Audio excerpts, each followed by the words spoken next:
ज्योति, जय क्रांति, जय ज्योति, जय क्रांति। विश्वरत्न डॉक्टर बाबासाहेब आंबेडकरांचा जय असो, डॉक्टर बाबासाहेब आंबेडकरांचा जय असो। छत्रपती शिवाजी महाराज। जय महाराष्ट्र, जय ज्योति, जय क्रांती। आमचे ओबीसी नेते आणि आमच्या बहुजनांचे सर्वात मोठं प्रेरणास्थान म्हणजे भुजबळ साहेब। या येणाऱ्या आगामी निवडणुकीमध्ये आमच्या ओबीसींचे, दलितांचे, भटक्यांचे, विमुक्तांचे, सर्व 12 बलुतेदार, 18 पगड जातींचे एवढे मोठे योगदान असून आमच्या भुजबळ साहेबांना जे डावलण्यात आलं, निश्चित रूपी आम्हाला तरी वाटतं कुठेतरी जातीपातीला बघून हे गालबोट लागण्यात येत आहे। निश्चित रूपी आगामी दिवसात भुजबळ साहेबांना केंद्रीय कॅबिनेटमध्ये नसून राज्य कॅबिनेटमध्ये मंत्रिपद मिळावं हीच आमची बहुजनांची इच्छा अपेक्षा आहे। कारण ते आमचे बहुजनांचे सर्वश्रेष्ठ आणि सिनियर सिटीजन नेते आहेत। तुम्ही आमच्या नेत्याचा असा अपमान करू शकत नाही।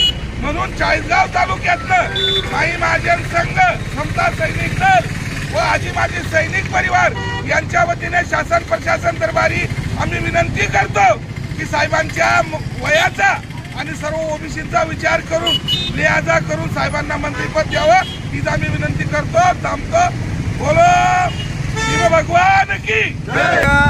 गेल्या 15 तारखेला झालेल्या मंत्रिमंडळामध्ये या ठिकाणी या मंत्रिमंडळामध्ये समावेश केल्यामुळे आमचे सगळे ओबीसी बांधव जे आहेत यांचं खूप मोठ्या प्रमाणात नुकसान झालेलं आहे। प्रश्न या ठिकाणी आदरणीय भुजबळ साहेबांना मंत्रिमंडळात न घेतल्याचा नाही, परंतु या ठिकाणी आमचे ओबीसींच्या आरक्षणासाठी जे आमचे ओबीसींचे गेल्या 2 वर्षापासून या आरक्षणावर मोठ्या प्रमाणात गदा येत आहे। त्यासाठी आमच्या या आरक्षणाचं संरक्षण आदरणीय फक्त भुजबळ साहेबच करू शकतात असं आमचं सर्व ओबीसींचं ठाम मत आहे। आणि म्हणून या ठिकाणी आदरणीय भुजबळ साहेबांना या महायुती सरकारने मंत्रिमंडळात समावेश करून घ्यावा।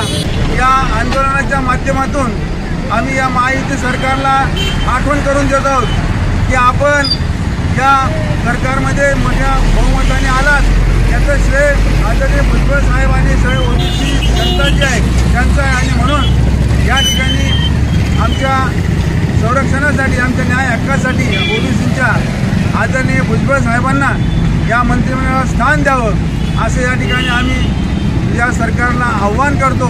आणि जर येणाऱ्या काळामध्ये साहेबांना योग्य असं स्थान दिलं नाही तर या येणाऱ्या स्थानिक स्वराज्य संस्थांमध्ये जर ओबीसी, भटक्या, विमुक्त जाती जमाती, आदिवासी हे सर्व या ठिकाणी या महायुती सरकारला पुन्हा धडा शिकवल्याशिवाय राहणार नाही एवढं मी या ठिकाणी या निमित्ताने सांगतो। जय ज्योति, जय क्रांती।